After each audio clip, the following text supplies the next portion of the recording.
No, Okay. anywhere. Oh, Good evening. It is Wednesday, March 8th at 6:20, and I am calling the meeting to order of the CDAC. We will begin with attendance, starting with John. John Brunza, mayoral appointee. Brandy Brown, District 3. Marilyn Austin, District 6. Justin McGregor, District 7 and Secretary. Kenya Middleton, mayor appointee and vice chair. Mary Ann Callahan, First District. Kumpan, council at large. Ebony Hotel, 4th District. Thank you. This evening, we have a presentation from STIC. If you'd like to come.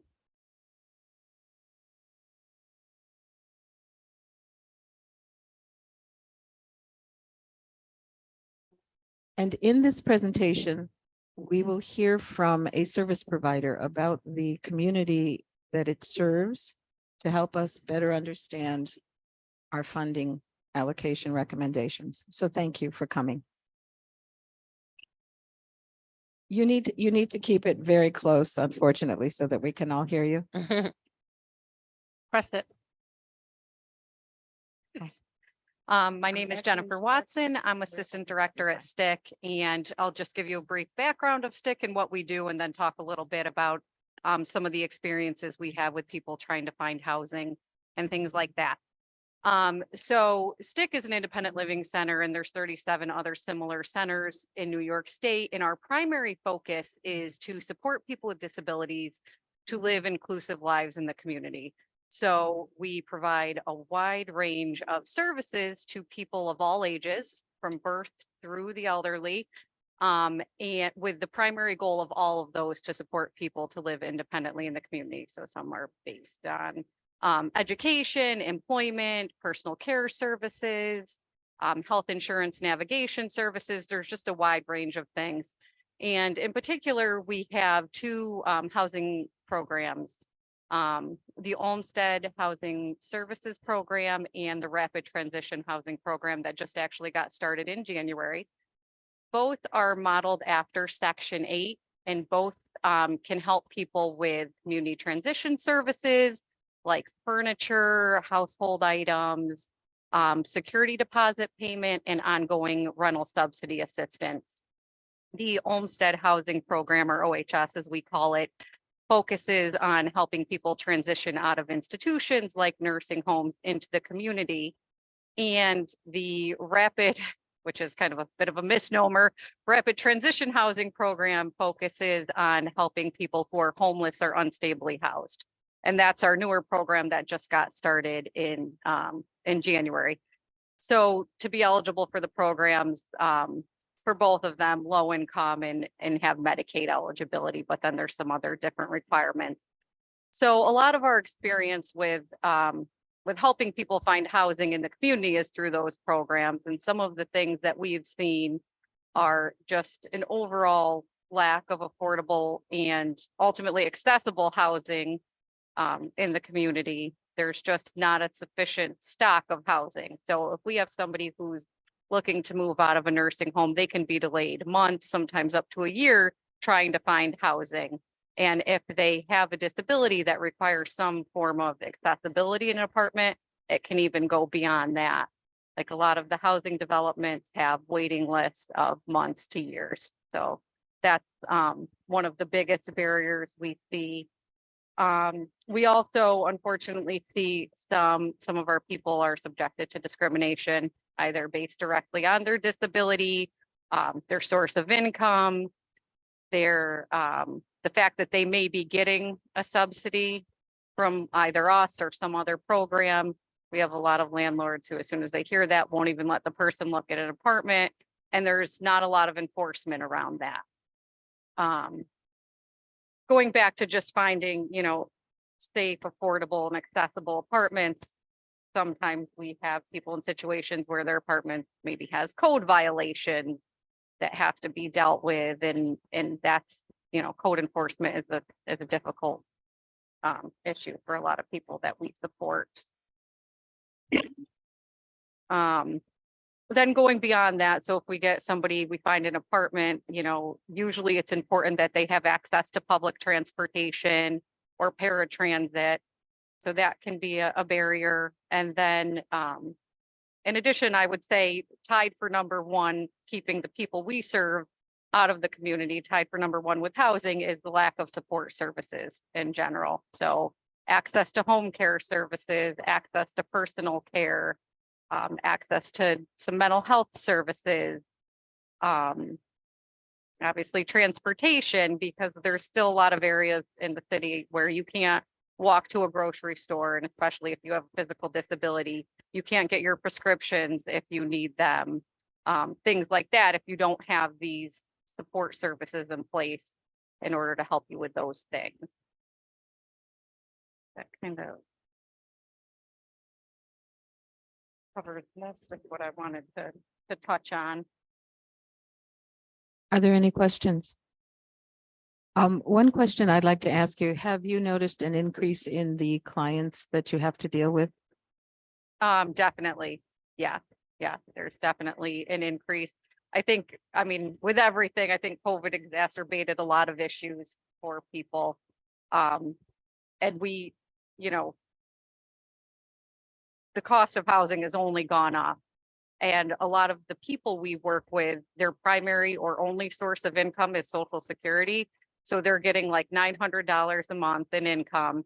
And right now in the city of Binghamton, fair market rent for a 1-bedroom is anywhere from $725 to $740. That's not necessarily what landlords are even charging. Wow. Like we have some people in some apartments that are, it's not a great situation. It works for them. They were able to get out of a nursing home and they're living a better life in the community. But, you know, even with our program, they're paying close to $800 a month for an apartment that's not in great condition, because that's what they can charge now. And that goes back to the comment you made about the code enforcement, right? Yep. Yeah. And they're probably afraid to say something.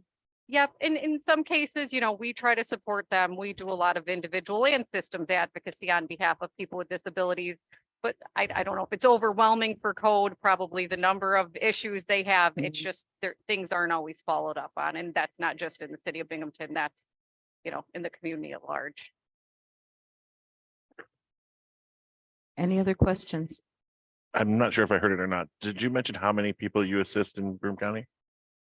As an agency, I think this past year we served close to 3,000 people in our housing programs. The one just got started, so that's still kind of getting off the ground. I would say 200 to 300. I mean, some of them are still in transition, so some of them are, you know, maybe still in a nursing home working on setting up their housing and their services to move into the community.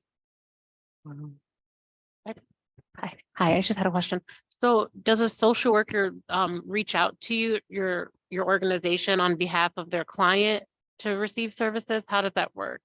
So for the OHS program where somebody's living in an institution, there's a couple of different ways we can get referrals. Like even family members can make referrals to us. Sometimes it's the social workers. There's a survey that has to be done every year for everyone living in a nursing home, and based on how they answer those questions, automatic referrals are supposed to happen. And then with the rapid transition program, which is just getting off the ground, and you know, we're still doing some outreach on that, we can take referrals from specific sources, like health homes, doctors' offices, managed care organizations, homeless shelters, things like that. But generally speaking, if we were to receive more of an informal referral on our program that helps people who are homeless or unstably housed, we would work to try to find a formal referral source. So, you know, we'd really take referrals from anyone. Thank you. What is your major source of funding? We have mostly New York State grants and contracts with a combination of Medicaid fee-for-service programs. So I would say our largest funding source would be our Medicaid fee-for-service programs, but we have a lot of New York State grants and contracts. We don't have a lot of unrestricted funding. So, you know, many of the services that we provide are tied to the specific guidelines of our funding sources. Sounds like you're doing a lot more with not as much as you could use, right? Yeah, Yeah. definitely. We try. Any I had other a quick- questions? I had one. You mentioned the transition period's kind of gotten longer because of housing prices. What did it used to be? And then what is it today? I Just think- like rough averages. Yeah, I would say maybe it's, anywhere from 3 to 6 months longer. Some of that has to do with housing, but definitely, the pandemic affected the home care workforce. So that's been another factor that has extended that. Thank you. Any other questions? We really appreciate this. The insights you have given us are going to be very helpful. We don't have enough money either, and we try to make sure that we recommend to the mayor and the city council the best we can do. So we really, really appreciate this. Thank you. Thank you. Thank you for having me. And thank you for Thank the work you're doing. Thank you. It Thank you. cannot be easy. Have a good evening.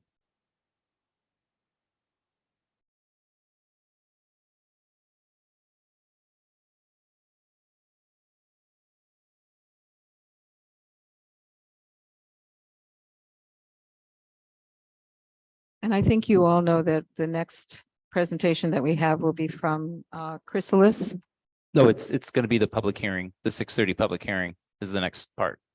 Yeah, but I mean, the next, Yeah. we're waiting. Yeah, I'm sorry. We are technically in a public hearing. And anyone who wants to speak at our public hearing is welcome to come. No. Okay, we just wanted to make sure that, while we're waiting though, the gentleman from Chrysalis is going to be doing a presentation. We will be able to ask him questions. Then when his presentation is done, we will thank him and we will go into our own deliberations about the recommendations. Okay, so that'll be, and then we'll do the minutes. Actually, we could probably, we'll wait for the minutes, right? It's gonna be up to you if you want to leave the public hearing open for a minute or two or a period of time, and then they do have to be here in person. I received no written comments, otherwise I would post those to you guys as well, but Okay, it's up to you. And then once that's done, you'll officially close it. I think you have to take a motion and then Okay. vote on a closing, All and right. then we can move to, and Jason's here, he's in, I can see him in the chat. And then he'll present, and fingers crossed, I can get this audio to work without rupturing everyone's eardrums. let's wait a couple more minutes for the hearing, just in case it doesn't look like we're going to be overwhelmed. Speakers. Sure. Not guaranteeing we have the answer, but.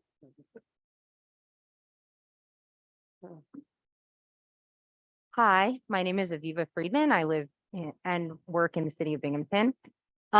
So I am admittedly, I've perused the documents. I haven't really dug in yet. But one thing that stood out to me as a potential red flag is that there's a significant amount of funds dedicated to tenant-based rental assistance. And while on the surface, I think that sounds like it solves the problem, I just wonder if what that's really doing is benefiting the landlords who are charging exorbitant prices or who are perpetuating substandard housing. So that's just my first impression, having browsed the documents, and I wonder if or I would encourage us to take that into consideration, that we should be I don't know that tenant-based rental assistance is something that would get at the root of the problem, and rather I worry that it might perpetuate this exploitative situation that a lot of renters find themselves in. So I just wanted to put that on the record. And those are exactly, hopefully, the kinds of questions we'll be asking the gentleman who's presenting. Because I'm sure that many of us have had those kinds of thoughts as we've perused the document as well. So thank you. Yeah, thank you. Okay, it's 6:35 and I don't see. That was what you guys. Yeah. no, same line, same channel. So if I could have a motion to adjourn the public hearing so that we can accommodate our friend from Atlanta. May I have a motion? Okay, Brandy makes the motion second. I second. All in favor? Aye. Opposed? Okay, the public hearing is ended. Okay, fingers crossed. All right, Jason is unmuted, so I'm having to mock this up.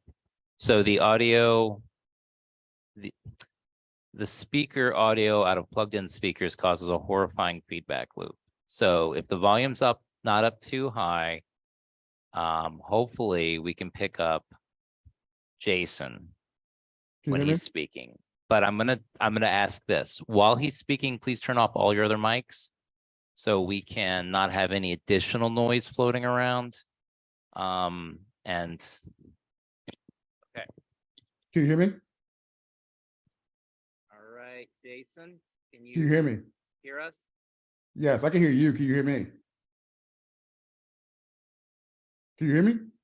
Oh, sorry, hold on, Jason. Okay. You're muted. All right, now, try now. How about now? You're there. All right, hold on, let me just crank it up a little bit. Can you guys hear him?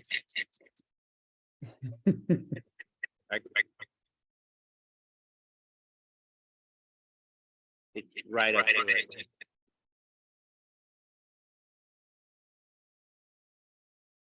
I can hear him a little bit. Jason, try it now. I'm good. I can hear echo. Yeah, that's the problem. I'm gonna take you off.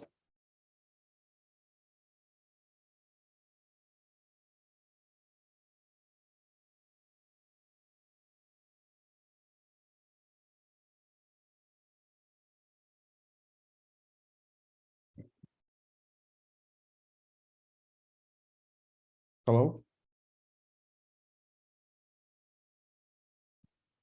Jason, can you hear me? Yeah. Okay, I took you off the mic. I'm gonna send you my phone number in chat. Call it if it's okay, and then I'll basically just hold the phone up to chat. And then they can they'll still be able to see your screen and you. So now I just gotta remember my phone number.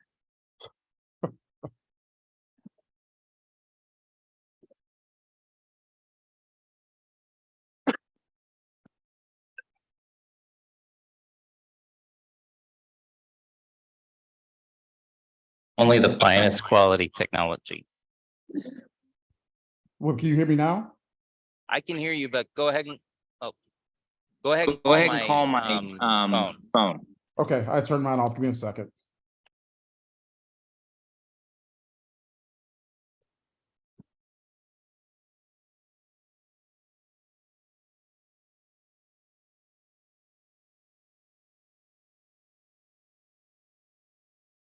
Hopefully, I didn't give him the number for my wife. Yeah, that'd be kind of Be awkward. like, who is the? Yeah, I don't think I want to do that. Yeah, she's gonna be like, who's got? I don't think that'd be kind of strange introduction. One second, I'm almost there.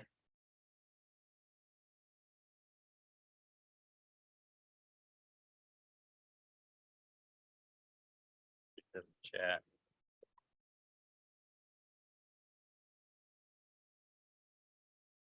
Mr. Wright? Yes. All right. We might be hearing, yeah, you might want to mute the your computer. Oh, actually, I'll just leave. Oh, that works too. Okay. All right. Okay. Everybody ready? Can you guys hear him? Crank it up just a little bit more. Okay, you're good. Okay. All right. Hi, everyone. My name is Jason Wright, and I represent Chrysalis Research Consulting LLC.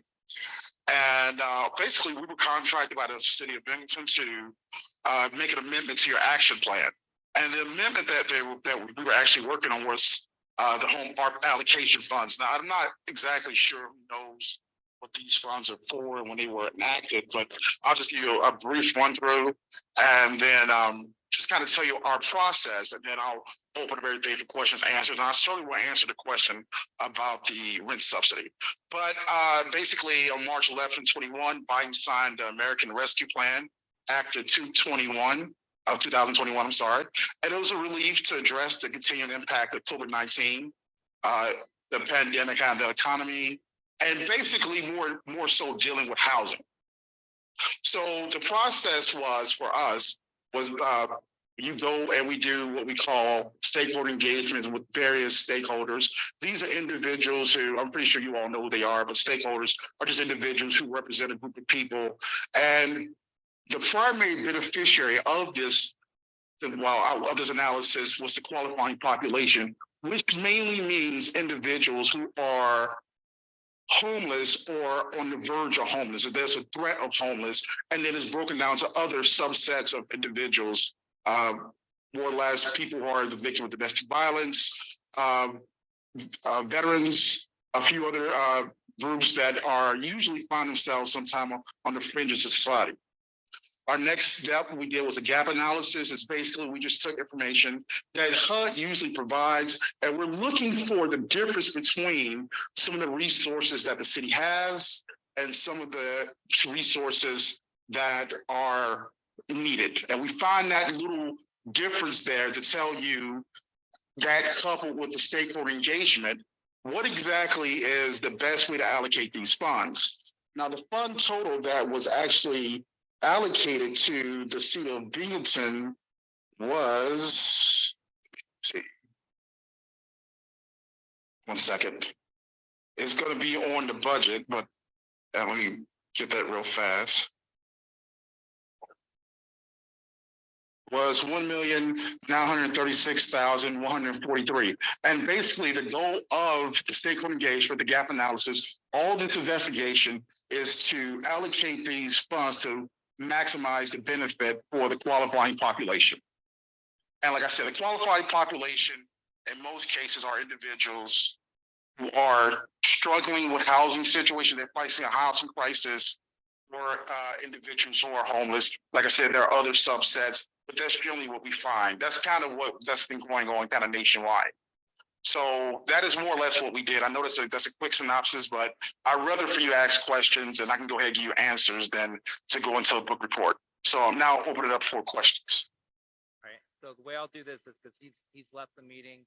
You ask, then I'll ask him that way. He probably can't hear you guys. So you can hear me, right, Jason? Yes. Okay. Okay, perfect. Who wants to start? I can. One of the questions I think that I've talked with some of my colleagues about is the fact that the number one priority seemed to be the development of affordable housing, and yet that line item in the budget is blank. Can you explain? So she said that the line item for development of affordable rental housing is blank, even though that I was identified as the number one priority. Right.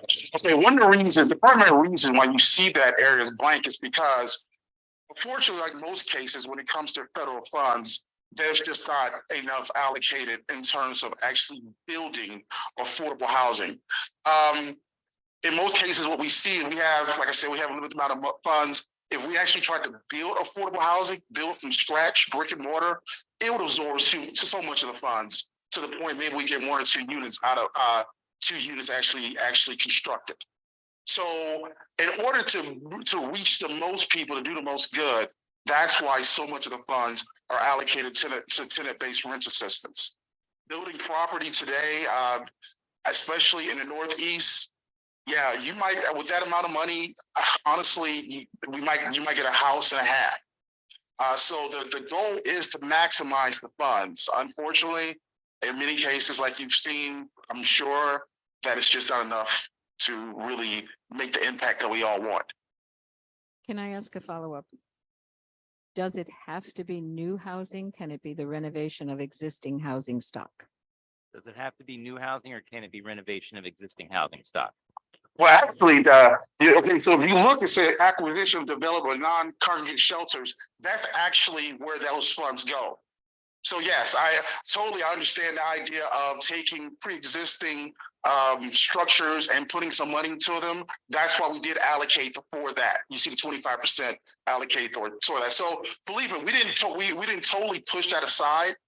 But usually when it says development of affordable rental housing, a lot of times HUD's definition is to build from the ground up. So now you see the difference between the acquisition and development and the development of affordable housing. So yeah, that is definitely something that should be considered in terms of through our analysis or just talking to the various stakeholders and citizens, there seems to be a lot of pre-existing structures there in that area that could possibly just get a little tuning up, refurbishing, and to be used for various purposes in terms of affordable housing to maybe a place where services are rendered for individuals who are part of the qualifying population or even the shelter. So no, we didn't totally negate the idea of doing that. So thank you very much for the question. And so you can see that that is actually part of the plan. Okay, so to clarify, HUD funding would prefer that you start new construction or mandates that you? Does HUD prefer that you do new construction or that you start with new construction? Well, I honestly, HUD's preference simply is based on the conditions of the market that you're in. They don't seem to really care one way or another. What they're really looking for is a fair allocation. What they're looking for is the stakeholder engagement and the gap analysis to equal how the distribution is done. That's how they judge these plans. Thank you. Can he also define non-congregate shelters? Can you define non-congregate shelters, please? Well, one of the reasons why the funds are allocated there is because non-congregate shelters are basically, it has let's say a broad definition. It can simply be a shelter, but it can also be an area where you could actually, let's say they decide that we're gonna put funds there for domestic violence victims where they can go and get counseling. The reason why that particular destination has funds allocated there is because of the variety of services that you can get there. It could be a shelter. It could be someplace you might want to use for cooking and bringing in people who haven't had meals. What we were looking for is a little wiggle room. So in case the board or the administration decides to go one way or another.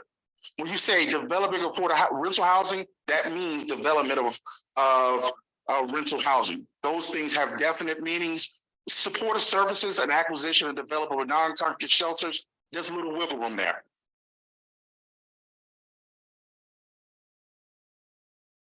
Oh, I'm sorry. Ebony, I'm sorry. Did you have a question? Yes, so I have a statement and a question.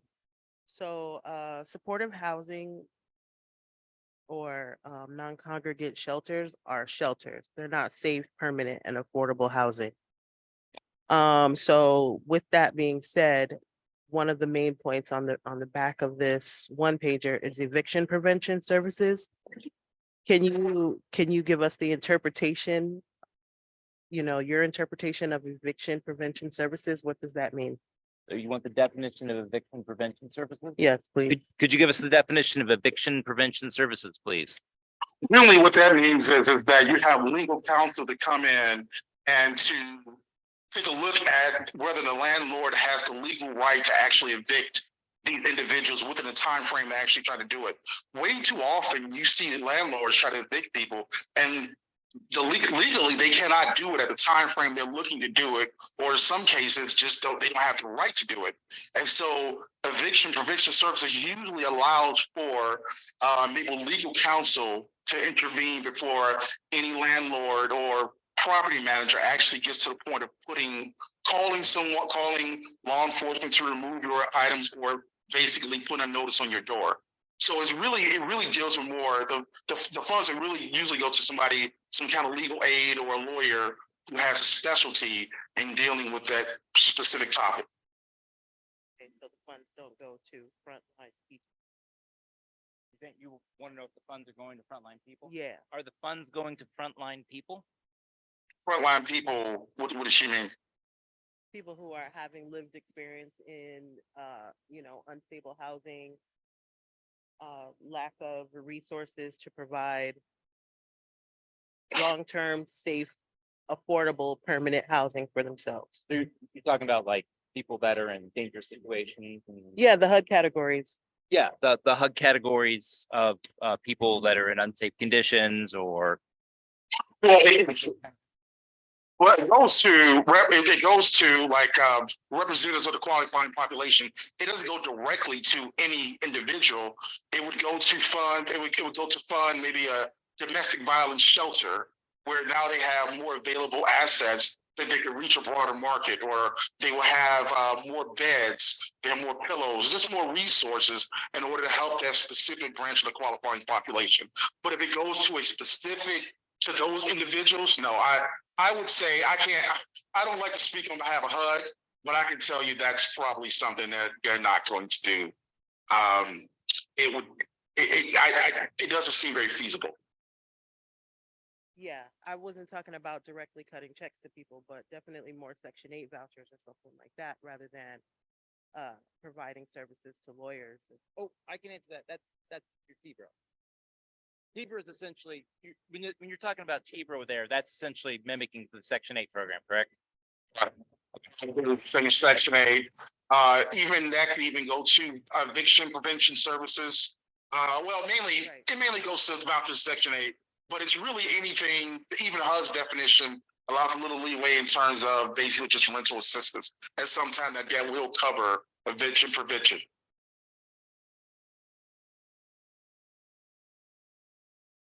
Thank you.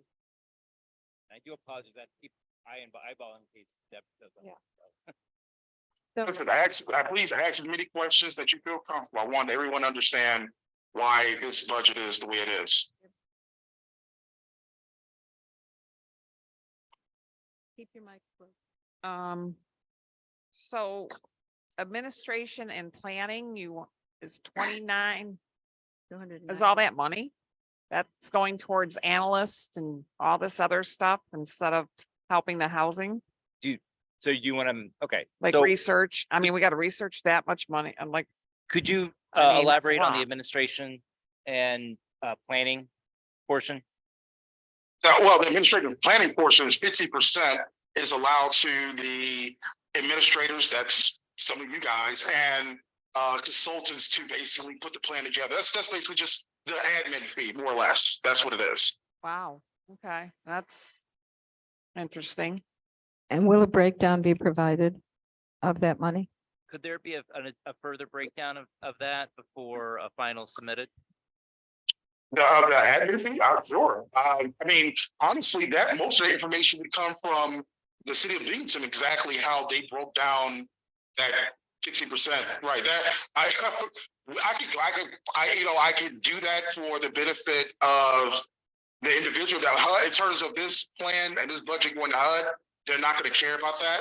But I can't see that big a problem. But honestly, most of that would be information you get from the city officials that you're talking to. Okay, that's good to know. And I want to add here, I'll add this too, just so everyone knows, once this is submitted to HUD, it can be modified later through an additional amendment to the action plan. So don't think of these numbers as set in concrete and there's no further change that we can ever do to any of this stuff. So just be aware of that. Can he define supportive services too? Can you define supportive services, please? Supportive service has a broad meaning. It deals with, let's say, mental service providers for, let's say, domestic violence, service providers for veterans, service providers for people who are just misplaced or displaced because of any kind of prejudices, service providers for people who have mental health issues. The reason why social supportive services is supported because, once again, it has a broad definition.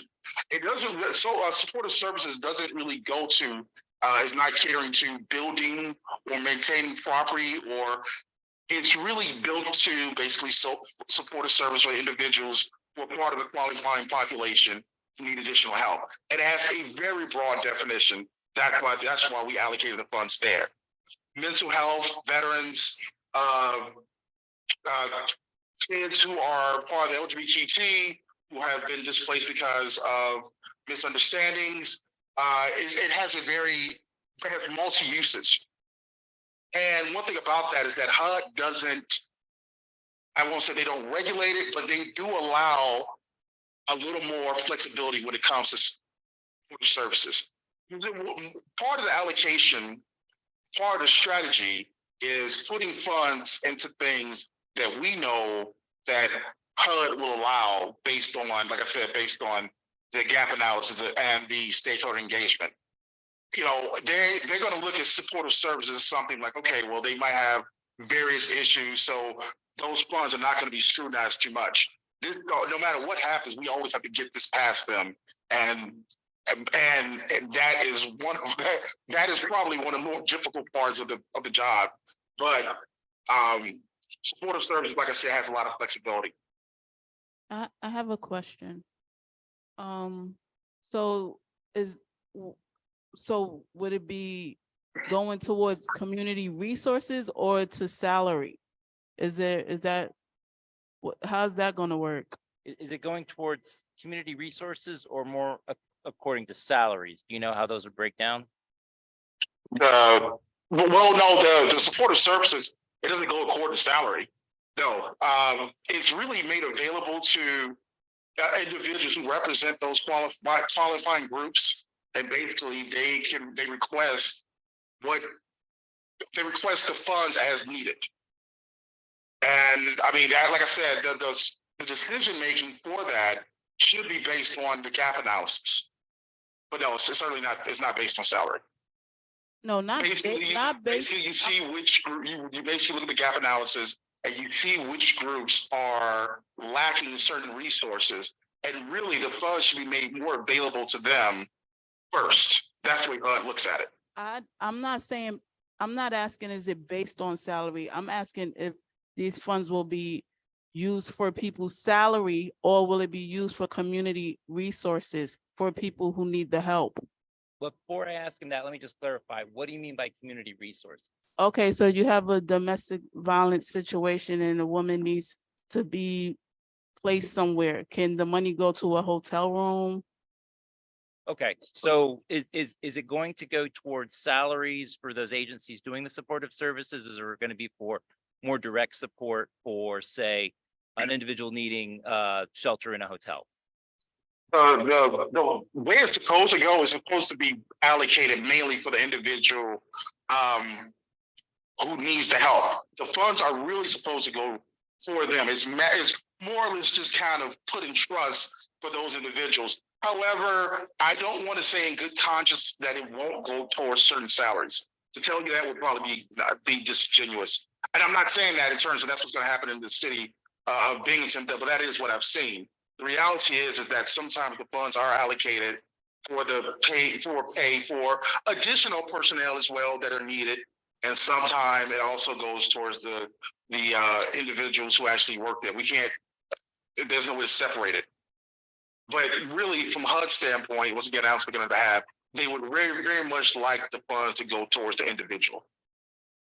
So I'll just add a little bit to that. If you think about our programs like, say, family enrichment networks, not rapid rehousing, the other one, homelessness prevention. So a good chunk of it goes specifically directly to help pay people pay for their rent, but they can't do that without also paying their case managers, their administrative staff, the salaries they need to do so they can continue doing that job to provide that service. So does that help clarify anything, Brandy? Who would make those breakdowns? Would it be the city and the mayor's office that would actually decide how that money gets spent So okay. within the HUD guidelines? So I'll answer a portion of that and then I'll hand it back to Jason. So we typically in a situation like this, we may do like back on there. So typically in a situation like that, we may do either a competitive bid looking for applicants, or we may do it like we're asking agencies to submit a budget or something like that. Depending on how we choose to ultimately do that. I don't think that decision's been made yet. But then we would see a budget breakdown from them and hold them to it. We generally are somewhat flexible, But yes, if I saw a situation where we were going to give, say, Rise $50,000 for DV assistance and 45,000 of that was to staff salaries, I would say no. I think the mayor would not be keen with that. So that's ultimately, but I'll hand it over to Jason in case he's got anything to say about that. Well, no, yeah, you're absolutely right. And that does vary from city to city. What the allocation, you see the percentages and you see the funds.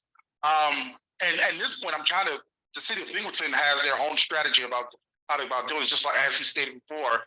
The funds are made available a lot of times, and the applicants can apply for up to the percentage that is allocated. But I can't say that's what's going to happen there, because like I said, that varies from city to city.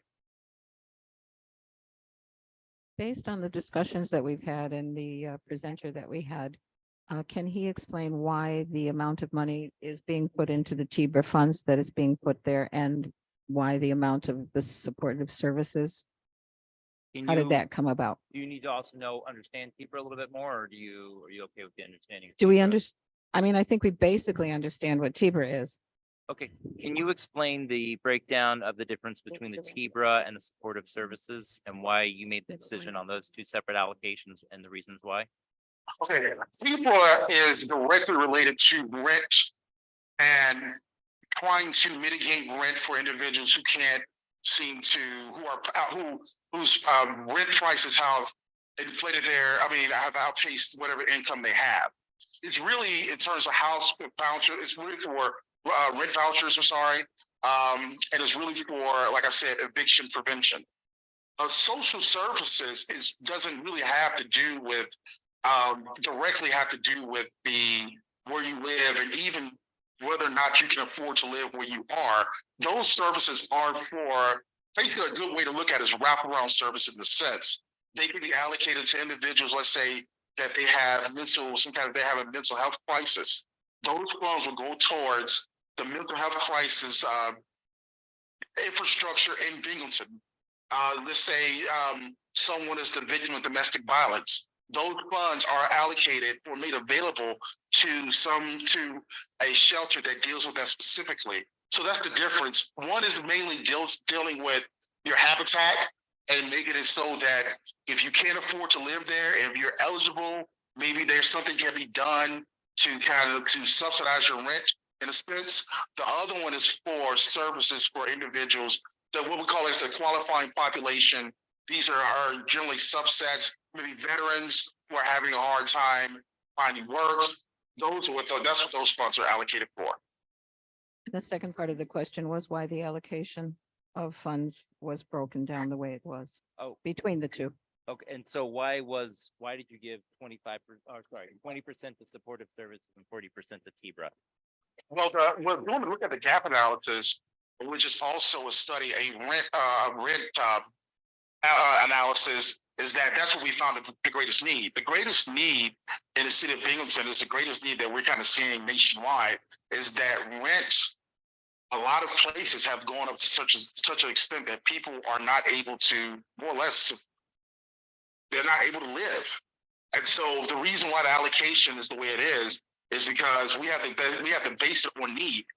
We would love to allocate more to certain areas, but it seems though in the city of Binghamton, because of one thing that kept coming up was that because of the university that is there is expanding, that a lot of the affordable housing is being absorbed by students. The university is great because it adds additional economic benefit in commerce, but at the same time, students a lot of times compete for low cost quality affordable housing.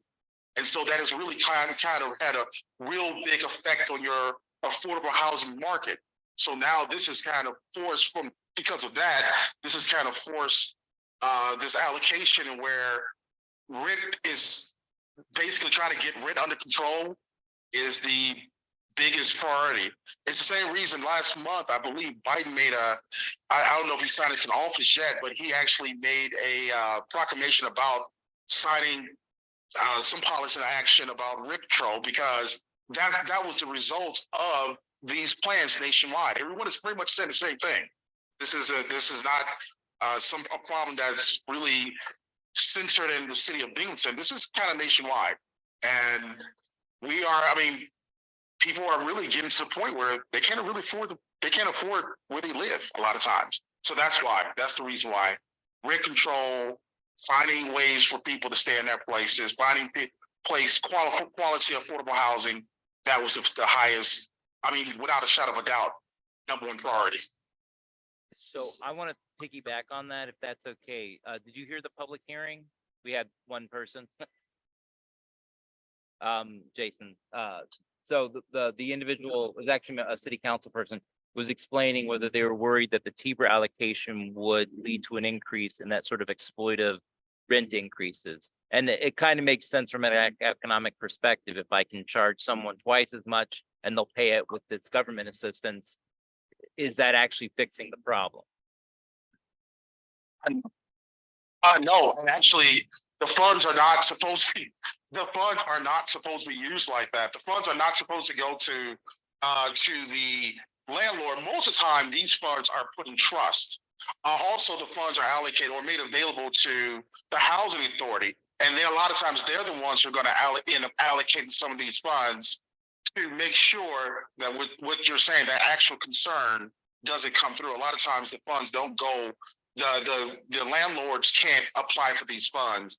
The housing authority, who a lot of times refers individuals to certain properties, they're going to make sure that, and the city of Binghamton, they're going to make sure that the funds are not allocated to the people who are actually renting the property out, or housing or property matters, to avoid that exact thing. So no, I can clearly, I will definitely state that that's not, the funds are not for the landlords or the property managers. So the fair rent rules still apply, right? Yes, absolutely. Okay, so I'll And also something you have to consider, this is something that's also in the plan, is that market rate analysis are going to be a part of it. I think what I get into a lot of times is speaking on behalf of someone else, and I hate doing that, but I want the explanation to be thorough. The market rate analysis, rent market rate analysis, is going to be done for the individual seeking the property. So let's say you have a person, single parent with 3 kids. There will be a market rate already listed for that property, and if they refer this to a property manager or a landlord, that specific person should not charge more than whatever the market rent is in that area. That's the way it's supposed to be done. That way, that can kind of you can kind of put a barrier between landlords and individuals who are looking to rent, who might be in a more desperate situation. That's the way it should be done. Is the TBRA going to go? Are you estimating it's mainly going to go to BHA, the housing authority? Well, I mean, the housing authority, usually a lot of times they're the ones who are going to come and put they're going to put a bid in for quite a bit of those funds. And they usually do a pretty good job of monitoring how the funds are allocated in terms of the people they need. They know which individual families are in the most destitute situations. And a lot of times they know the landlords, which ones are actually trustworthy. But they're not the only ones. Typically, they are the ones who absorb most of the TBRA. Yes. Okay, so, and sorry I'm taking over because I'm trying to get to certain points that I know people have been asking or thinking about. Can you explain how rent reasonableness will apply via these funds, if it applies, and how it would apply? You said rent reasonableness? Yes, as in Well, that would get back to the market rate analysis. Okay, all right. The market rate analysis usually is a composition of, is a lot of economic factors, but typically what you see is there are several companies that do this, where they're looking at is a composite score over the last 10 years, and also any kind of additional structures that have been built that might up the actual property value, and they come to, like I said, a composite price. And so that price should be what the landlords charge for that particular property. And like I said, a lot of times the housing authority does a good job of negotiating with them over that. So that's where rent reasonableness comes into effect. Actually, a lot of times the cities themselves actually have usually this already kind of made up. They already have areas that for 1 bedroom, 2 bedroom, 3 bedrooms, how much the rent should be for those areas. But I don't know if that's the case here. I don't believe we have anything like that outside of the housing authority. But, well, you know what? Maybe that's something that I could maybe throw in there. We'll just see how much time I have. John? Hi, I have a question about the data that you reviewed. I understand that there were stakeholder meetings and also public participation. I'm curious about, are you able to quantify the public participation, and how did the public response compare to the stakeholder meetings? Can you quantify the public participation aspects? And can you do a comparison between the stakeholders and the public participation? Well, the stakeholders are, first of all, the stakeholders are mandatory. We have to talk to certain stakeholders. The plan is considered illegitimate if we don't talk to various members or various representatives of the qualifying population. Especially the housing authority is one of them, it's mandatory. And so we reach out to other stakeholders, and we actually have a questionnaire. Actually, Mr. Carson received one when I went over it with him, and we go and we start doing a very thorough investigation. We want to know what they feel about various topics regarding housing. Now, when it comes to the public participation piece, that is simply a matter of their own personal will. It's an online survey where we look for individuals to come in and they fill out the survey. And actually, at this point, we've had not as much turnout as we usually get. We are still like to see a lot more citizens come out and it's just totally anonymous and give their opinion. This isn't that time to be heard about what they feel about the housing environment in the area. So one is totally voluntary, the other one is mandatory. Do you have the numbers for the public participation, like the number of responses you got? I'll give you know what, you can give me 5 minutes, I can probably get that for you. Okay, if you do, just send it to me and I'll email it out to everyone. Sure, that's no problem. Like I said, it probably would take me, 1 minute. Okay. Maybe I could deduce it out in 1 minute. Yeah, sure. What's that? Yeah. Yeah, I was asking. And can you compare the difference between what the public was saying and what the stakeholders were saying? Sure. Well, the stakeholders, I can tell you that up front. The stakeholders, they're more specific. They're remember, they represent a specific group of the qualifying population. So their answers are going to be about what benefits that population. And so it's going to vary depending on who you're talking to. More or less, I tell you what, why don't you we could pick one and I can just tell you what that specific stakeholder said. So any particular stakeholder that you want to know, I could probably just tell you what that representative said. But when it comes to the overall public participation piece, it's like I said, it's a survey. And so the questions they're the same no matter who actually takes it. And so it's really about their individual situation. And but it's not a specialized answer. Okay. Was there one particular thing the public wanted more than the stakeholders did? Which is now? Was there any one thing that the public wanted more than the stakeholders wanted? Like the public wanted more rent assistance, the stakeholders said more supportive service. Well, actually, okay, so the citizens, the average citizen, basically, in terms of the public participation piece, was so far we only have 37 responses right now. Yeah, we only have 37 responses. And we usually, especially when it comes to these, they're online, they're free. We try to encourage the citizens. We usually get a lot more. So it's still going to be up. So please, everybody reach somebody, because I would love to know, and I'm pretty sure even you would like to know exactly what your citizens feel about the housing environment. But basically it's more or less the same that we've heard before. The rent is increasing. The price points are getting to the point where the average citizen can't maintain because of the increasing rent prices. The stakeholders, like I said, those answers are very specialized. If you're talking about domestic violence victims, they're looking for more beds. They're looking for more they're looking for more ways they can refer individuals to get in a situation where they may not feel like they're being tormented. So that's a big difference. We're talking about in terms of people for their professions, like most of our professions, we are specialized in that particular skill set. And so that's how the stakeholders generally answer the questions. Where's the questionnaire? Sorry. Where is the questionnaire? So I believe I'd sent the survey out to everybody. It was a couple of months ago, or a month or so ago. I can try to find it, resend that email. I mean, like, for the public, where can they find it? We posted a link for it on a newspaper ad. We posted the link, I think, up on the city website. And then I also sent it out to just a link to it. It's using SurveyMonkey, I think.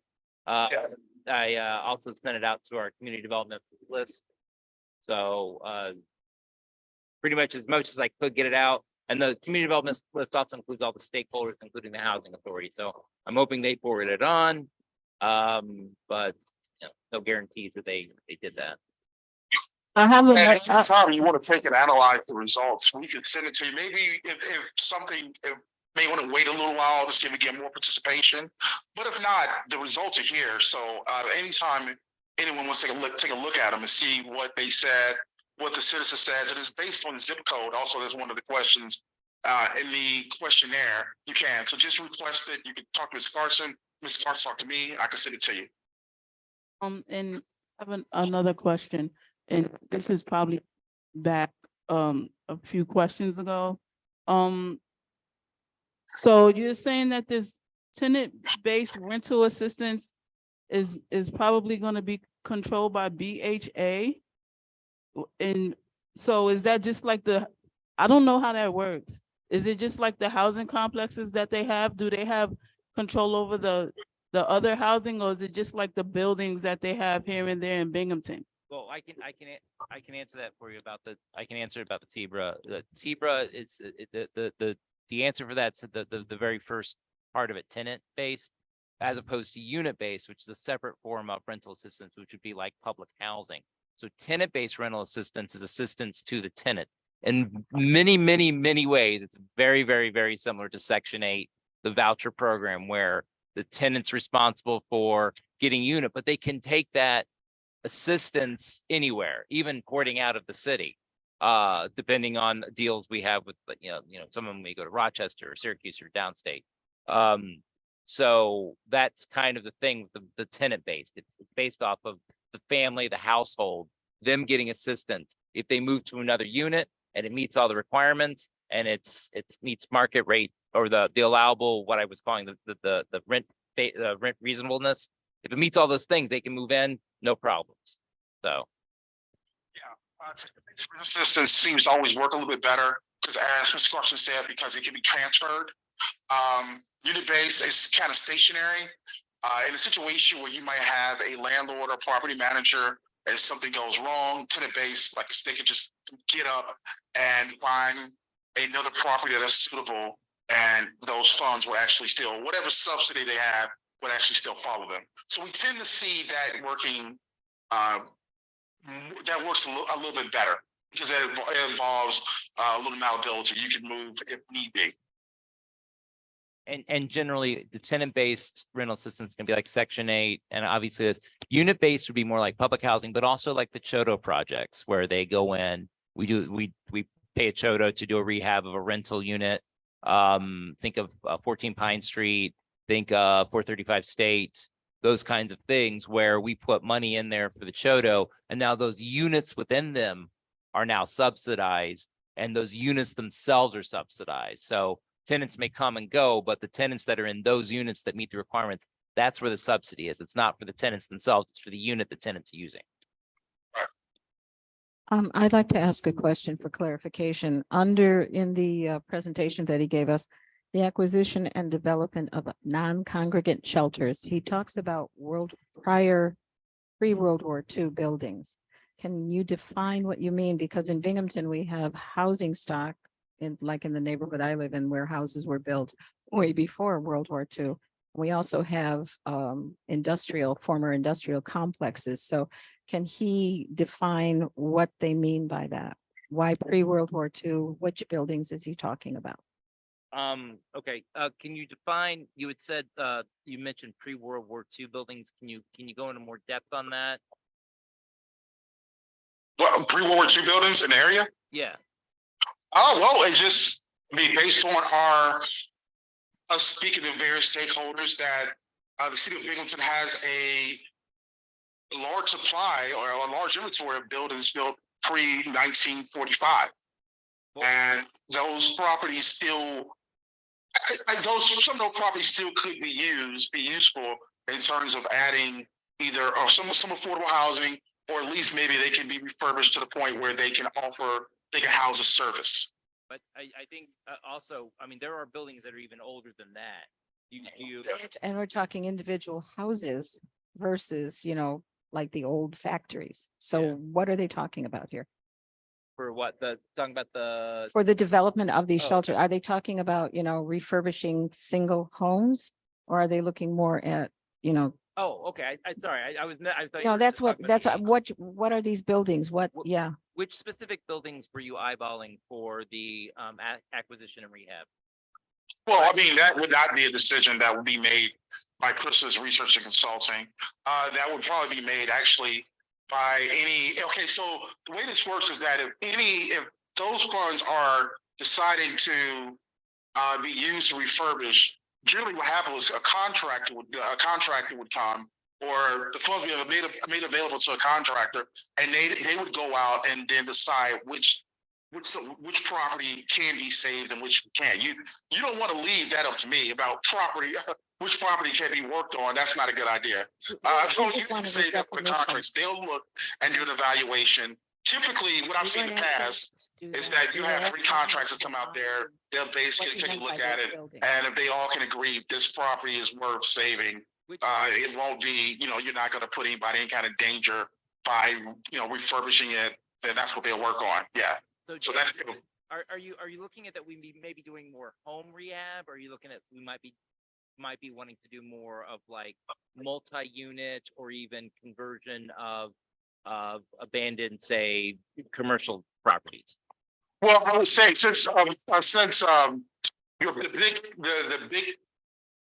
first priority would be rental, would be affordable housing, would be probably for residential use.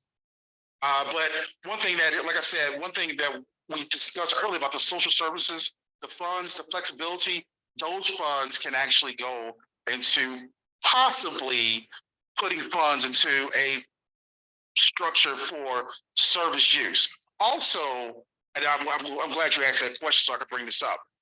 When it comes to affordable housing, federal funds can be braided with those funds. And what I mean, and we've discussed it before, community development housing, there's actually funds that will be coming from the state government probably sometime next year.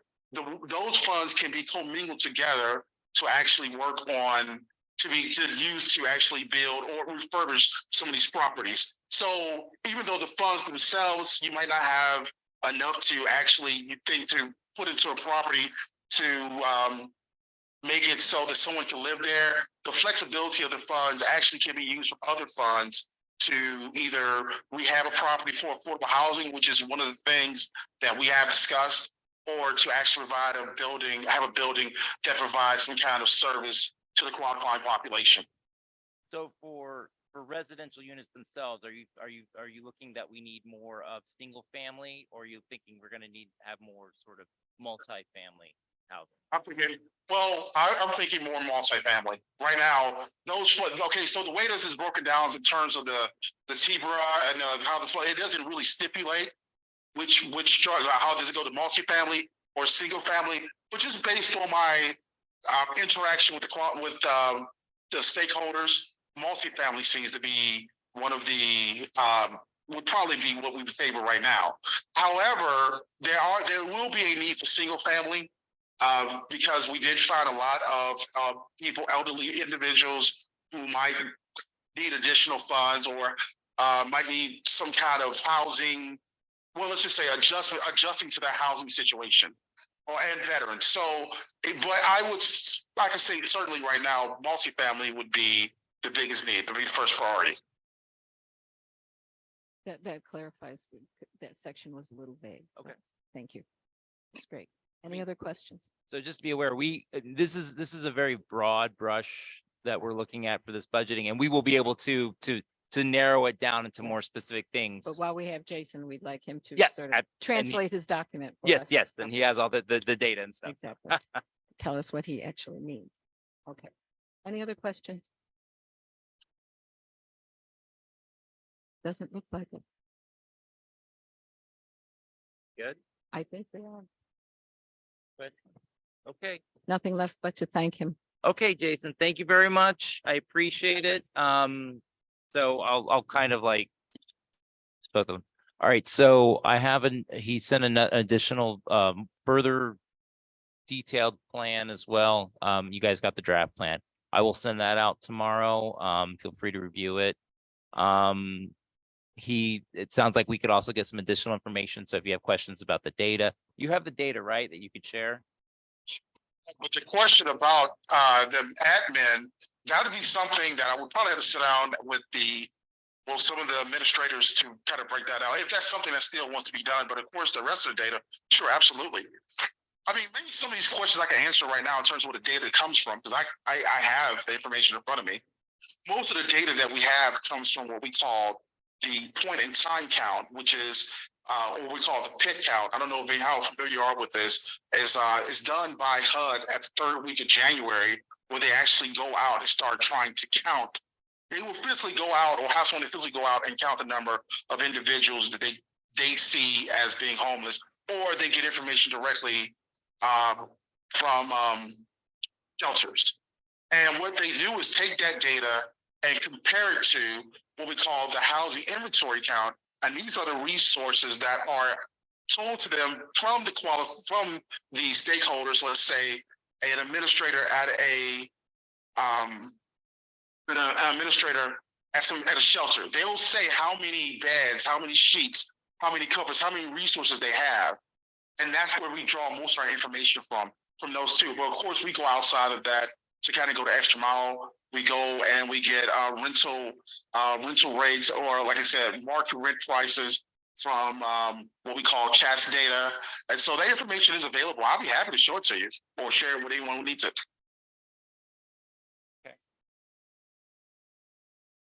Considering that we have to deliberate and vote tonight, I'm not sure. I mean, I think we'd like to have it because, as you say, things are not written in stone. So Well, yeah, and like I said, the next step is to get a plan through our process and then to HUD before the end of March. We can go back and do some further amendments, and these are rather broad categories for now. If HUD accepts them, that we can then further define based off of the data when it comes to it. We'd welcome any information. Okay. All right, great. Thank you. All right.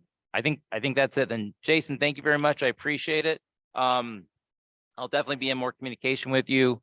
We are everybody. So just so everyone knows, it's not just you guys. I'm basically been keeping you, city council, and the mayor sort of in the loop of the current situation as this has progressed, as data's been emerging, and as this plan's been. So no one should be confused or shocked by well, not everyone can be confused. There's a lot of confusing stuff, but no one should be shocked by any of the stuff that's coming forward. So everyone's kind of been in the same loop with it. So okay, thank you, Jason. I appreciate it, and thank you for your time. All right, thank you. Bye. Okay. Comments, observations, questions? This is the time to talk. Okay, so I was a little confused because I feel like some of our agencies that came to us with their presentations talked about assisting people with their rent directly, and he just said that we basically don't, or that those funds don't directly. No, like the TBRA funds would. Well, so the way CDBG home and ESG funds, you cannot give someone in need a check with money. What you can do is is paid to the landlord directly or their provider of their utilities directly or something like that. You can never pay the client themselves directly. That's just simply forbidden using HUD funds. Right, but I thought So- he said that the landlords wouldn't be benefiting from this. I think my interpretation, what he meant by like this is that the landlords wouldn't come and apply. Clients, the renters or anyone in the assistance, still, they have to be the ones that apply. The assistance is to help them. The landlords cannot apply on their behalf. We actually had this problem with COVID funding with CDBG and ESG, where landlords were calling and said, how can I get this? And I said, your tenants have to. And they said, my tenants won't. And I said, talk to them really nicely. Try to convince them to come and apply for these funds. And that was all related to the issue with the moratorium, the eviction moratorium. Right. And so unfortunately, some individuals thought it was a rent forgiveness and simply chose not to apply for funds that were available to help them. And we saw that scenario quite a few times. We saw that scenario enough times that we started realizing there would be landlords that would be walking away from properties at some point that would simply say, I'm not paying my mortgage anymore because the tenants aren't paying me. I'm just going to walk away. And we've seen that occur a few times. So that has occurred. So, and that's just one of the things. It's the same way we can't help landlords rehab their units because the assistance isn't for landlords. The assistance is supposed to always be for the tenants, not the landlords. So that's kind of the issue there. It's a very sticky issue. We worked with HUD many times on that. And between CDBG, ESG, and home money, you simply cannot do that outside of very specific circumstances like a housing authority, a CHODO like First Ward or Greater Opportunities, those kinds of things. So it's a private landlord simply cannot access these funds directly. They can get a check to cover their tenant, if their tenant went through the process of applying for the funding. So that's kind of how it works. I'm kind of wondering too, if what you were hearing is the support service agency saying that they were helping the tenant get the relief that they weren't, it wasn't directly going through that agency, but that agency was advocating. That But- could have also been. But he specifically said, he was like, it's not going to help. It's not going to be for the raising of the rent particularly, like Right, and that's the how. cost, Yeah, if the cost has gone up. Well, if the cost has gone up and then some of these landlords know that these people are going to reach out for this assistance, they're going to raise the rents anyway, which goes right back to what the question was during the public comment area. So that comes back to what I had referred to rent reasonableness, and I can't exactly remember the term he used for the market rate, I guess. So yes, in theory, if you are providing assistance to increase the funding of rent assistance, in theory, yes, in a market citywide, there's a potential issue with rents going up from that. But that's also the issue if people are paying rent on time anyway. You're talking about market forces that on a very large swath of it. If you're providing assistance for every single person in the city, yes, rent's probably going to go up because of that. But the rent reasonableness keeps a landlord from going, oh, you're getting money from HUD, I'm going to charge you 3 times the amount. It has to be equivalent to the market around it. Right. If the next door guy is 500 and this guy over here But- is 700, you can't charge $5,000 for your rent. Every year we're seeing the city tear down properties that are blighted and whatever. Mhm. The housing stock is literally declining. What was the last time that BHA built any new housing that was of any substantial number? Even if that affordable development of affordable rental housing line had something to get the ball rolling for BHA to build more housing that could start to alleviate this problem. I feel like we're just circling the toilet here, throwing money at it every year. Well, regarding BHA creating new units, correct. Well, actually, no, technically the Housing Authority did. 435 State Street is technically owned by the Housing Authority's CHODO, which is CPI, I think, Community Potential Inc. That's actually owned by the Housing Authority. So those are new units that are both that are mixed use. Or I'm sorry, well, it's mixed use, That's where yes, you're but at. it's also mixed income too. So some of the units are for very low income people, and then some units are market rate. Although in theory, all of the units are the same, it's just one subsidized and one may not be. So besides that, you have 14 Pine Greater Opportunities for the veterans. You've got the scattered site over there in the sort of Munsell Liberty area with Greater Opportunities. But all those were Um, started in 2016 when I was still on city council. Well, I'm just saying that there's been quite a few in the past. I mean, going back a little bit further, I'm trying to think of the, so I only was here like 2015. So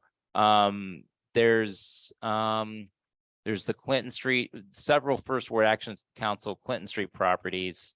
They've redeveloped several of those into rental units. So those monies are specifically Chodo fundings, which, remember, comes through you guys.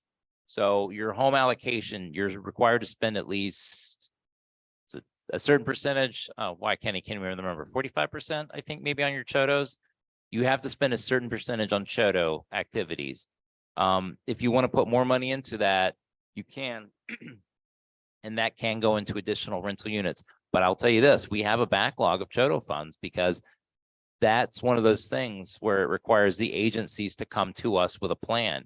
And Chodo projects are never, the home money is never enough. Shovel ready. They're always going to have to wrangle additional funds from elsewhere. And because of that, generally they don't come to us until they're about ready to start. Because they're, 435 State Street, I want to say, I think it was like $10 million. And we put maybe $100,000 into it from Chodo funds. So we could have put more, but we didn't. We only put 100K in. So yes, new units are being built through the Chodo projects. Properties are being demolished, but we still have a very, very high vacancy rate. One of the highest, I think it's in New York State. I don't know the exact number, unfortunately. That was kind of in the data meeting at the very beginning of this whole year, where we were talking about the actual data. The vacancy rate for the city is pretty high. Are we calling it vacancy rate because an abandoned building that's fallen apart is vacant? Or are we calling it vacancy because it's a rentable unit that is actually just sitting there vacant? So There's plenty of buildings with plywood all over the windows and doors that used to have 10 or 12 apartments in them yeah, that are no longer suitable to rent. Isn't the trick getting them before they're, tearing down Yeah, in that and- status? And that's the problem. It's like, Right. how do you take a lot of the houses in my neighborhood where the old person My left hou- it, but every it's still a nice Every house? house in my neighborhood's 100+ years old. yeah, that's definitely a problem. But some of those houses were well kept and they Oh, yeah. could be refurbished. And that's why I asked him, what did he mean by these World War II buildings? Right. Because some of these neighborhoods would be revitalized. I was trying to get to hear if he was going to say like a block building, like a downtown block building, Mhm. transitioning that into housing, or if he was talking about our Exactly, homes. exactly. And he just danced around. Well, I think ultimately that's the city's decision. What this plan is his analysis of the surveys and talking to the stakeholders and saying, these are your needs. These are pools that you should divide it up into, and then from that, make your decisions. So he's not going to be in charge of spending the money. He's not going to be in charge of allocating the money. That's still going to be on the city side of things. A lot of those funds are probably going to have to go into Chodos just for rentals. The creation of new rental units are going to have to be through Chodos. So that's just something that's going to have to occur there. And The other option is to rehab homeowners, but that's where you get into that really weird issue. Whereas if you have enough money to be a homeowner, you're probably not going to qualify. You may or may not qualify income wise for rehab assistance. But one exception here is the very, if you've seen our population pyramid, we're rather top heavy with seniors. Seniors typically own their homes outright. They don't have a mortgage. They're retired. They're almost always going to income qualify for rehab assistance. So that's kind of what you're looking at there. Is it the older homeowners or the younger renters? Both may be income qualified depending on where they're at, so. And the issue of housing stock, I think, goes back to the way that you deal with individual houses and what you do when that older person moves out of the house and the property goes to auction. If we could stop that process somehow and put those auction houses into a program where you're going to rehab them and then give them to families. But this is a longer term project than we're talking about right here. Yeah, and so the problem is we're probably looking at like a $500 million Absolutely. solution No, it's that we don't tremendously- have yeah, the no, money it's a to big- really It's a do. big issue. And that's what I'm saying. Those are the kinds of things we need to think about down the road. But as far as this goes, what do we think about the allocations that this gentleman has suggested? or this agency or the company has suggested. Any thoughts on what our recommendation on this would be? I think the thing that we all asked, and I really appreciated the questions, is what kind of oversight goes with this money? And you can best speak to that. I mean, people, landlords are not going to be able to gouge. It seems people are going to be helped, not directly to them, but indirectly. So are HUD standards and of oversight, are they sufficient here? So we will administer this program just as we administer any other home funds. There are certain restrictions and requirements. Anyone who gets rent assistance has through HUD funds, the unit's got to meet HQS standards, which is the minimum. That's Section 8. Those aren't great standards, but they actually may be higher than what a lot of people in the city of Binghamton currently live in, which is one of the reasons I always tell people, remember, as long as we're having subsidized housing from the feds, not DSS, because DSS doesn't have the same HQS standards, but as long as you have the federal ones, the Section 8, the VASHs that help veterans, those kinds of things, you're going to maintain a certain quality level of your housing stock, because if the landlords want money, they got to meet that requirement. They have to meet those minimum standards. So there's that. We're not going to run any rental assistance program directly out of the city. There's no way. And honestly, the main agencies you're looking at to run this would probably be FEN, Family Enrichment Network. It's probably going to be agencies like Greater Opportunities, possibly Metro Interfaith, agencies like that that are already experienced providing some kind of housing assistance in the area. So we do not have anyone selected yet, because we're still in this is still the planning phase of it. So once we have those numbers down and once we figure out exactly what the minimum requirements are, we'll follow up with that. Now we have contracts with all these agencies. If they're doing CHOTO, if they're doing anything, they have to meet certain requirements. They get monitored. HUD will periodically come through and review. But I guess more specifically, what sort of concern is that it's wasting money or they're not meeting housing quality, or what are your main concerns there? And I might be able to address those. For me, I feel like it's just putting a Band-Aid on it. So it's not like a solution, because then we're going to come back again in a few years and it'll still be the same problem. To me, that's just my opinion. Like, I just think it's just putting a Band-Aid on the real issue. I know that, you were saying that it would cost, $5.8 million for us to get, to build housing or to fix this housing. But I think that's long-term. And I do think that it would be more effective if we did do something like that, or, a plan to that, because these ideas are great and that's fine. But, ultimately we're still going to go back and, if we're all on this board a few years, from now, we'll still have the same problem, and it won't solve it. That's just my opinion. So it's one of those, I always kind of think of it as what is like the three legs to a stool. You've got the economic issues in the area. You've got whether individuals have the capacities or the ability to maintain their housing for various reasons. I actually had talked to the person from STIC beforehand. I was talking about homelessness and how homelessness affects people with disabilities, mainly especially mental or developmental disabilities, because you'll hear stories about someone who's homeless who they throw a brick through their landlord's window and now they're out on the street, and you're like, well, why did they do that? Now they're homeless. Well, they're homeless because they have some issue that made them want to throw a brick through someone's window. That needs to be addressed as well. There's definitely mental health issues that we got to deal with. There's economic issues we've got to deal with. And some of them are simply beyond the scope of the money that we have and the funding sources we have available to deal with. And so, yes, unfortunately, in some cases, we are putting Band-Aids, but in some cases, we actually are trying to revitalize.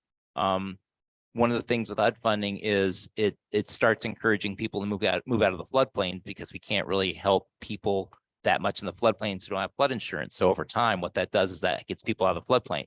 Floods come in, we don't have as many people getting flooded. And so that helps in a sort of a long-term kind of thing. So there are longer-term goals here that can be approached using just the standard HUD regulations and requirements that are a big pain in my rear end that I got to follow every day. But those things can help.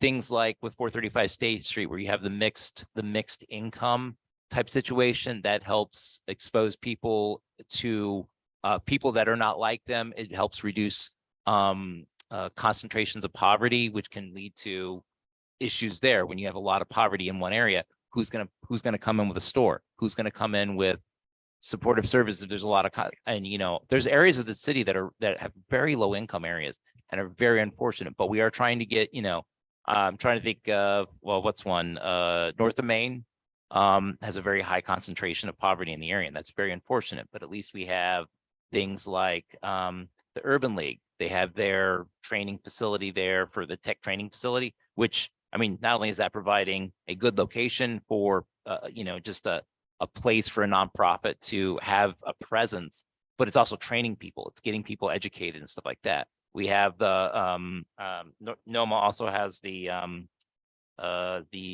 First Ward. Does anyone know what is it? There's a couple of like public facilities that are what are the facilities? What is it? It's like a yeah, the community center. There you go. That's what I'm trying to say. Where is that at? There's a note. Okay. So that's there too. So all of these things, and we have put money in there, or we have put money in various ways of putting it in there. Those help kind of reduce that issue. Sorry, go ahead.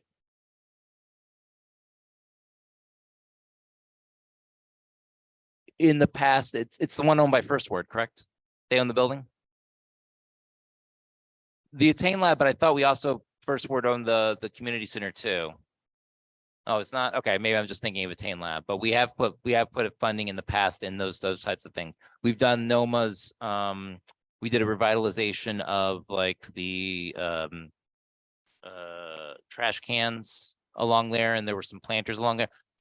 These are things are kind of what you want to think as, just it's like a paint job, but those things can help increase the beautification of areas. So it can further increase investment in an area. So, we're talking about the city as a whole has a it's greater than 51% low income. The city as a whole qualifies as a low income area when you take the whole thing.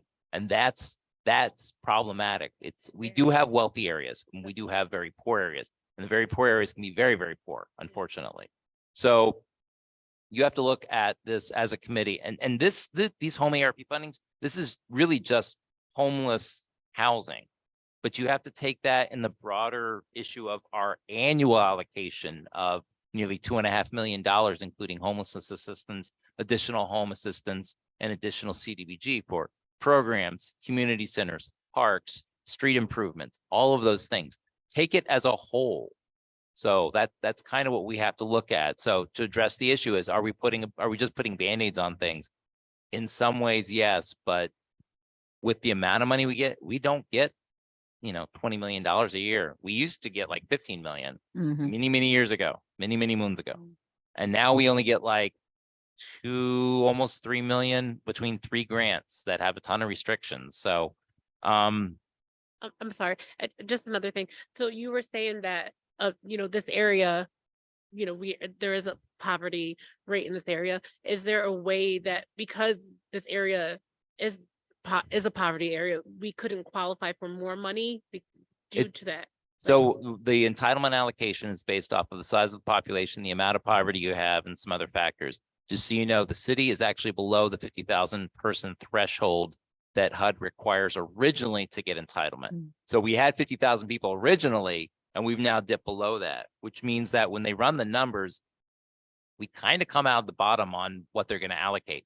They'll give, New York City millions and millions of CDBG funding, just because they have a much bigger population. They also have a lot more poor people than we do here, unfortunately. But I always kind of look at it as we also have a very high concentration here too. Yeah. And it's I don't know, is it systemic to the area? Is this something we can do to fix this? So be aware of that when you're not just this grant, but all your grants, what are you doing long-term that can help things? Ebony, you wanted to say something? Yes. I know I missed a few meetings here as we were Ebony, getting can you started. move your microphone so we can hear you better? Can you Thank hear you. me now? Yeah, thanks, thanks. I'm aware that I missed some meetings as we were getting started. And so my question is this draft budget that we're looking at right now, are we voting yes or no? Or are we voting to allocate the funds differently? Is it a yes or no, or are we, Well, that's what we're discussing right now. okay? So I would like to make a comment that I would actually like to see us put more money in nonprofit capacity building and nonprofit operating. I think we have a concentration of well-known nonprofits, that receive or are aware of and apply for bulk of the funds. But I think that the pandemic has showed us, right? And the numbers show us that we need a varied pool of options. We need to make that pool of options wider. And so I would like to see, more in the nonprofit lines. Just a follow-up question on that. What would you want to like move out of? If you have a specific one. Yeah, thank you. I would love to see, I would like to see it come out of the acquisition and development line for the non-congregate shelters. Because I don't really feel that putting people in supportive shelters for a number of years or however long they may need it is like the highest level of dignity that we can provide for folks. The highest level of dignity would be, safe and affordable permanent housing. And so I think that some of the nonprofits that are coming up or, building their self up and building their reputation can also build a reputation of being able to do that in the near future. When you say do that, Ebony, you mean provide an option for that housing that's To needed? provide safe, permanent and affordable housing other than supportive shelters. So you're saying that there are nonprofits that can actually do that? Yes. Thank you. Thoughts, comments? It was my understanding that those weren't just for shelters, though. Did I misunderstand? No, it was a that? broad category, and I think we asked him Yeah. several ways to define that. So if that's the case, would you be willing to have the numbers stay the same and the focus of that amount of money be different? Or that we make a specific recommendation for how those funds are supposed to be used? Could we do that?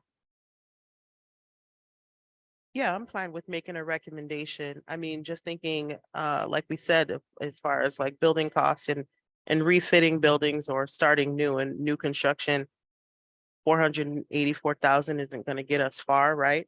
I do understand that, it can be allocated to different types of activities in regards to rehabbing and creating more beds, right? In the city.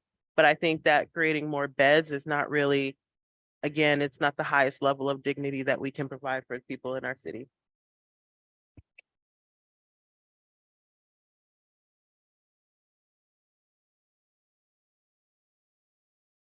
I will be very honest with you.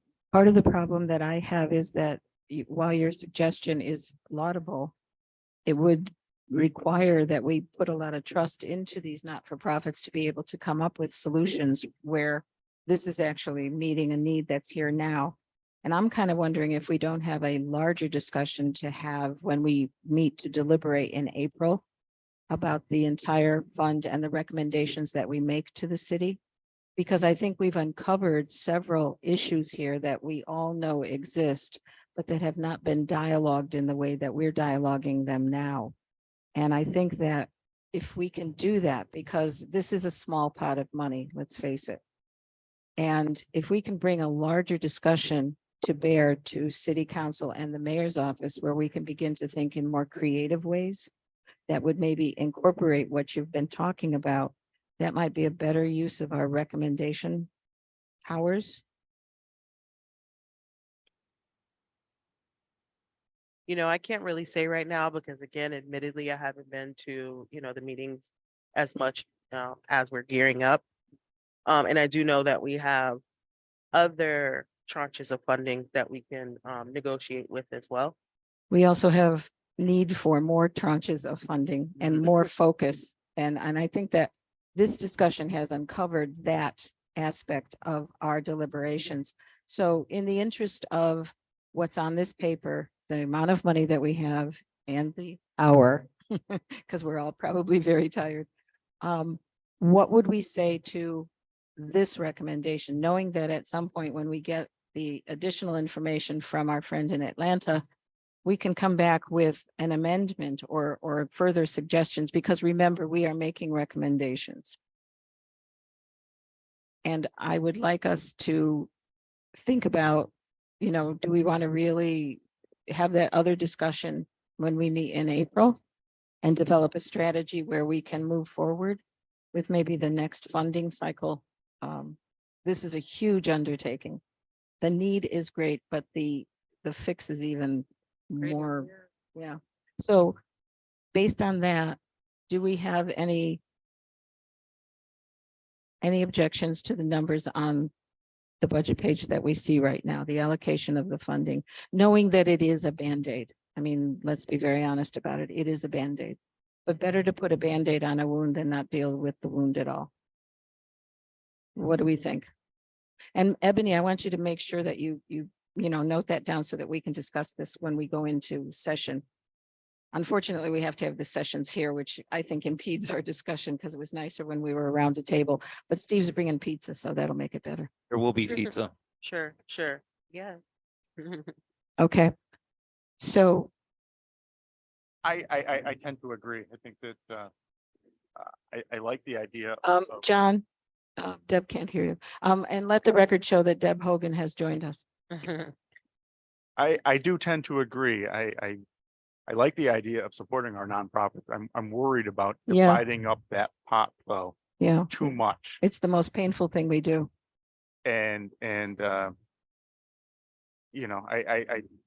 I think I would move forward with these numbers, and I think that I would move to adopt them. So I'll make the motion to adopt these numbers. Okay, we have a motion to adopt the numbers that are here. Do we have a second? Deb has seconded.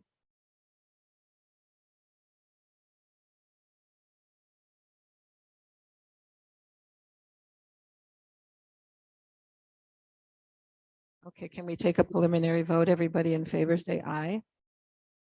Aye. Aye. Opposed? Wait, how many ayes was that? 1, 2, 3, 1, 2, 3, 4. That's 5.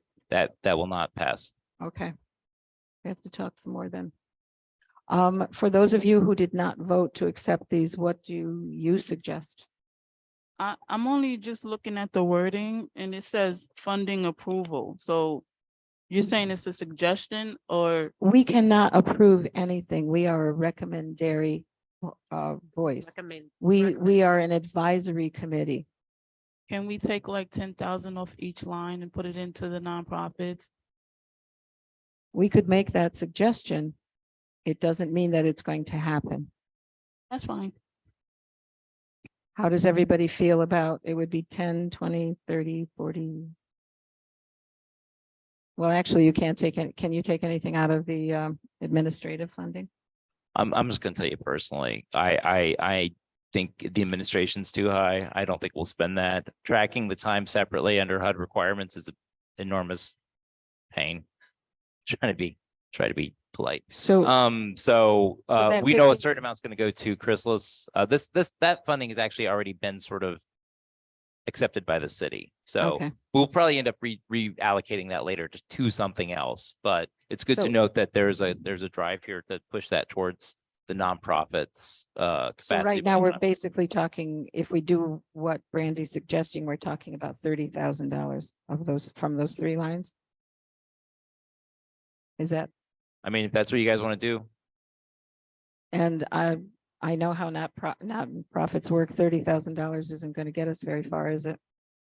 Could you expand? You said the administration, like, you probably won't be able to spend all that. no, that's the 15. The reason they put the 15% there would be, my guess would, because that's the max cap allowed. That would be my salaries. That would be hiring consultants. I don't know if we're gonna need to hire an additional agency to do any additional research or analysis. I wouldn't, obviously I wouldn't zero it out. Chrysalis is actually being paid out of that, but they're only getting, I think we're with them for about 30,000 or less than that even, I think. I won't be able to really track my salaries well enough to meet HUD requirements. So the only other thing that would fall under that category would be, I don't know, if we hired a company to just run all of our programs, but that's probably not gonna happen either. So I don't see us really using that much. So that what if money. we did this? What if we make the recommendation that we accept what's being given here with the caveat that if any of that other money is not spent, we have a specific allocation. We recommend that, in other words, for example, because keep the math simple, $90,000 is spent on the administration and $200,000 remains. We make a recommendation that that money be put into something specific like the development of not-for-profits. We could do that. That would be a viable recommendation. Okay, so my only question is what's stopping us from doing it right now? That's what I'm saying. If we can do that, it's a good compromise, which actually leaves us open for a larger dialogue later with city council and the mayor's office.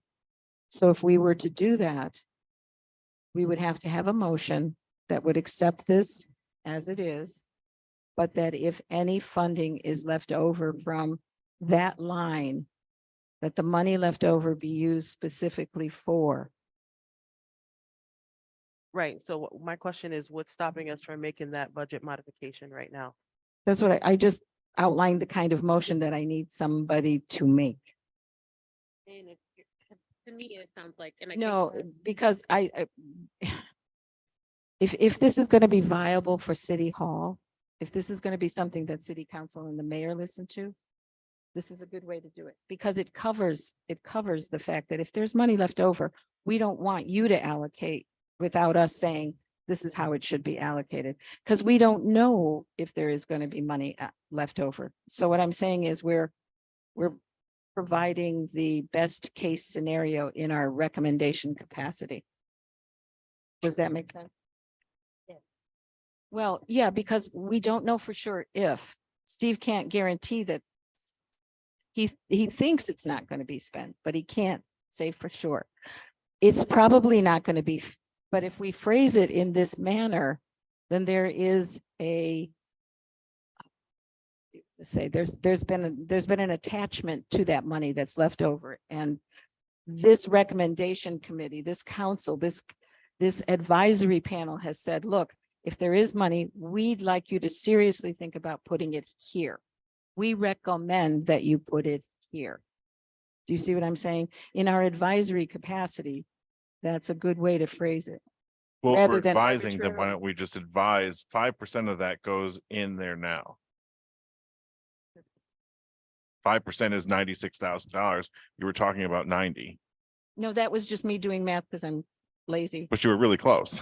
We don't know, but I mean, we don't know that it's going to be only 90, but if we phrase our recommendation in that manner, and we would expect them to come back and say, okay, you know, we've done this. We would have to talk with our city council people, have to talk to the mayor's office and say, look, we feel very strongly about this. If there's money left over, we want it to go here rather than there.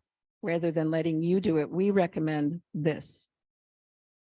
In our capacity as an advisory council, that's a viable way to do it, rather than arbitrarily saying we're going to take X. Because if we say, for example, if we say we're going to take 90, supposing they have 180 left over, then they're going to, you know. Well, that's why actually my proposal was to take 5% from the acquisition and development line and 5% from the administration line and put them in there, and that would get you the 180.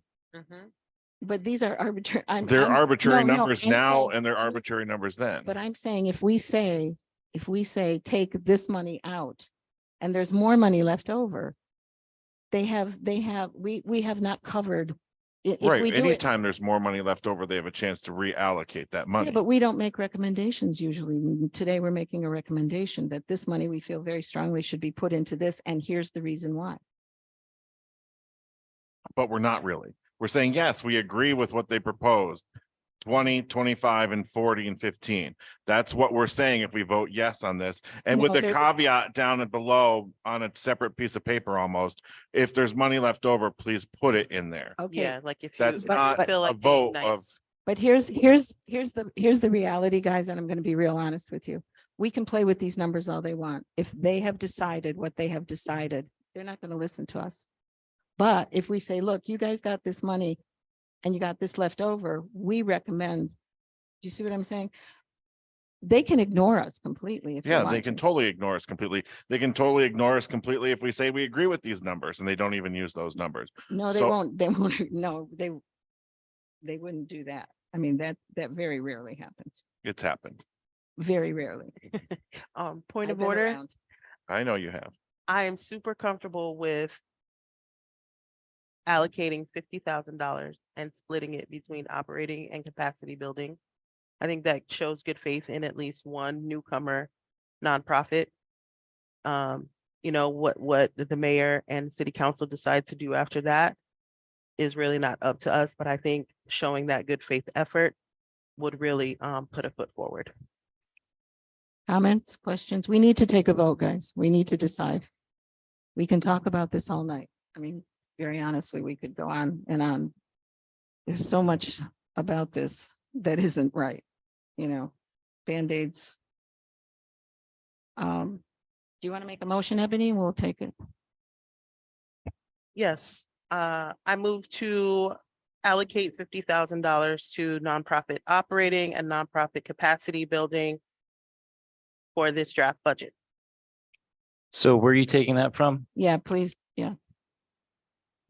I would like to suggest that we take it from administrative and planning and acquisition and development of non-congregate shelters. How much of each? 25 from each category into the empty categories or budget lines. Wait, you said you want to put 90K in nonprofit. No, 50, 25 and 25. For a total of 50, so 25 in nonprofit Oh, I thought you said operating. 90. Okay, so 25 and 25 from there to Yes. there, and you want to take that from 25 from acquisition and developments and 25 from admin? That's my proposal. Okay, that is the motion. Do we have a second? Okay, all in favor, say aye. And I'm gonna Actually, need let's hands raise up our for hand, that. raise our hands. Hold on. Are you not? voting for it? Oh, sorry. It was your motion. 4, 6, 8. Okay, so that's an 8. That can pass, yes. Okay, then that will be our recommendation to the mayor and city council. Because it's not unanimous, can I get at least the abstentions or the nays? Oh, okay, nays? Abstentions? One abstention, one nay. She, what'd you say? She abstains. Okay, And I have missed the motion. okay. Want to explain it Okay, to her? so that is the recommendation we will be making. Okay, Okay, all right, so I've got that. I'll Now- mock that up and I'll adjust the RL that is going okay. to city council then. The only other thing we need to do today is to look at the minutes and approve the minutes from the last meeting. So if you don't find any problem with those minutes, can I have a motion to approve? No, The last no, the meeting. 15th. Yeah, we had a two, yeah, we You had, had a break. we had a break. We had a No. little break. No, No. Marianne, Steve gave us the schedule. Deb, are you making a change or are you just doing the? I was providing the motion. Okay, all right, thank you, thank you. Okay, a second. I second. All in favor of approving the minutes? Anybody opposed? Okay, Abstain. and there's always one, there's always one thing. The only other thing we need to do is to take attendance and have a motion for adjournment. Beginning with Ebony this time. Ebony Hato, District 4. Jacob Kumpan, council at large.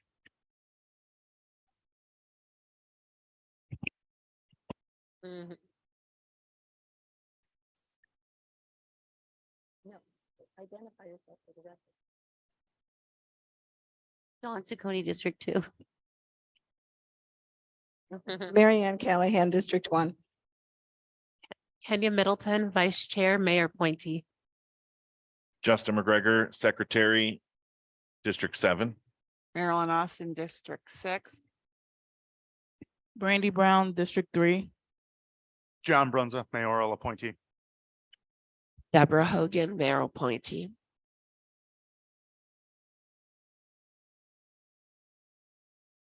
You make one? You. It's been a long night. I motion to adjourn. Second for that? I Okay, second. all in favor, say aye. Aye. We are adjourned. It is 8:11.